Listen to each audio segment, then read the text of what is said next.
नमस्कार, मी विद्या घोरपडे स्नेहाधार प्रकल्पाची प्रकल्प व्यवस्थापक म्हणून गेल्या 5 वर्षापासून काम बघत आहे. स्नेहाधार प्रकल्प हा नॅशनल वुमन हेल्पलाईन रन करतो आणि या हेल्पलाईनच्या माध्यमातून ज्या समाजातील जेंडर बेस्ड व्हायलन्सला पीडित पडलेल्या महिला आहेत किंवा घटक आहेत, पुरुष आहेत, तर त्यांच्या पुनर्वसनाचं काम आपण इथे करत असतो. प्रकल्पाच्या माध्यमातून आपण त्यांना कायदेशीर मार्गदर्शन, समुपदेशन, वैद्यकीय मदत असेल, सुरक्षित निवारा असेल किंवा शिक्षण आणि व्यावसायिक प्रशिक्षण असेल, या सुविधा आपण त्यांना प्रोव्हाइड करतोय.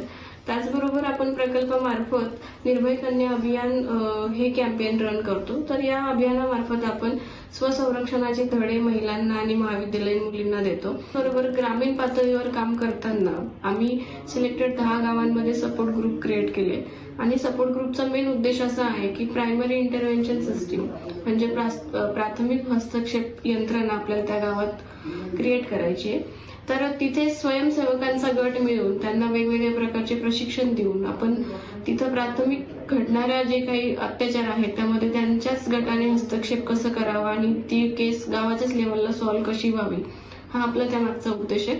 बरोबर अवेअरनेसचा फॅक्टर म्हणून आपण वेगवेगळ्या वर्कशॉप्स हे देखील आयोजित करतोय. गेल्या फेब्रुवारी महिन्यात आपण स्टॉकिंग या विषयाला धरून एक वर्कशॉप ऑर्गनाईज केलं होतं, ज्यामध्ये 56 वेगवेगळ्या सामाजिक काम करणाऱ्या ऑर्गनायझेशन्सने सहभाग घेतला होता.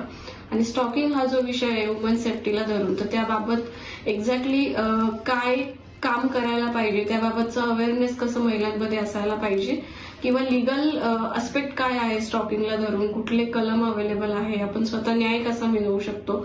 तर या उद्देशाने आपण 56 सोशल ऑर्गनायझेशन सोबत वर्कशॉप केलं.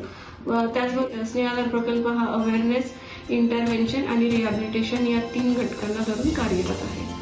थँक्यू.